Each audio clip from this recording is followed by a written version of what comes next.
Como é que está a situação do Espírito Santo? O que você traz para a gente de informação sobre as assembleias e o sentimento da categoria aí? Bom, no Espírito Santo a gente termina as assembleias amanhã, então a gente já rodou em praticamente todas as bases, fizemos assembleias no terminal da UTGC, fizemos nos outros terminais, na base administrativa, e vamos fazer assembleias no aeroporto também, nos embarques, né? E a gente tem tido 100% de rejeição da proposta, que a gente entende que é uma resposta muito contundente da categoria, não só de apoiar a indicação do sindicato, mas também de dizer para a empresa que a proposta não está legal, que a gente ainda pode avançar, que a gente deve avançar em alguns pontos. Né? A Cibele já adiantou, nosso colega também adiantou alguns pontos, eu vou fazer alguns complementos pequenos para não ficar muito repetitivo. A primeira coisa que eu acho que é importante a gente dar o destaque é a questão dos aposentados. Né? E aí uma coisa que bate muito forte para os aposentados é a questão da MS, que é uma disputa que a gente está travando muito importante. E aí fazer um destaque para a cobrança que às vezes vem de boleto para as pessoas, né?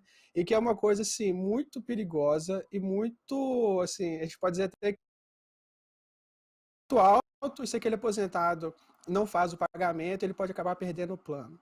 Então a gente precisa que a AMS ela seja realmente tratada de forma séria e de forma assim, a empresa encare isso como um investimento nas pessoas, tanto nas pessoas que estão hoje na empresa, quanto as pessoas que construíram a empresa antes, e não tratar simplesmente como um custo e tentar reduzir esse custo ali. Então, as pessoas nos prédios e nas bases operacionais, elas têm entendido isso e têm cobrado que a empresa faça esses avanços. Uma outra coisa que a gente fez, né, hoje a gente teve uma assembleia no Edivite, que é o prédio administrativo aqui em Vitória. A assembleia estava lotada, e as pessoas, todas elas, querendo saber sobre o teletrabalho, por que não está sendo regrado no ACT, por que ainda não foi, as flexibilizações, como é que está sendo. E a gente lembrou para elas que a proposta da FUP, ela prevê flexibilizações no teletrabalho, né? Então ela prevê que a gente possa, por exemplo, se apresentar durante uma semana seguida e depois ficar 3 semanas sem fazendo teletrabalho, né? Ou que a gente possa diminuir a quantidade de dias, ou que a gente possa se apresentar numa base que é mais próximo da nossa casa.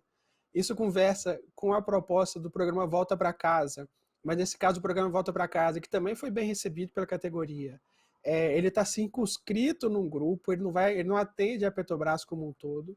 Então, as pessoas que não estão ali naquele grupo, elas ficaram um pouco frustradas por não serem atendidas, elas entenderam a pressa e a necessidade das pessoas que foram transferidas compulsoriamente de terem um problema resolvido, mas elas esperam também que elas possam ter essa flexibilização no teletrabalho. E uma outra coisa que foi discutida no GTs e que a empresa prometeu que seria tratado no CT e ainda não foi trazido para a mesa, que é a questão do PCAC, que até o nosso colega fez a pergunta aí na live, né? A gente tem a expectativa também que os planos de cargo sejam tratados também no acordo coletivo. Então, a empresa prometeu que ia ser tratado o PCAC e ainda não apresentou. Então, a gente tem alguns pontos para a gente avançar. Tem algumas perdas que a gente teve nos últimos anos, que a gente tem a expectativa e a gente acha que podem ser recuperadas. Então, o ganho real também é uma coisa importante que as pessoas têm cobrado. Fala, pô, por que a gente não tem um ganho real maior? A gente teve perda nos anos passados, teve aumentos significativos para a diretoria e tal, por que a gente não recebe também? Né? Cadê a isonomia no tratamento das pessoas que trabalham na Petrobras? Mas a gente tem tido esse apoio e as pessoas estão se mobilizando para fazer as paralisações e as movimentações no final do mês. Então a gente entende que a resposta que a categoria está dando, não só na rejeição por unanimidade da proposta, como também se colocando dispostas e disponíveis a fazer as paralisações, é uma resposta que deve fazer com que a Petrobras volte para a mesa e proponha esses avanços que a gente espera que eles aconteçam.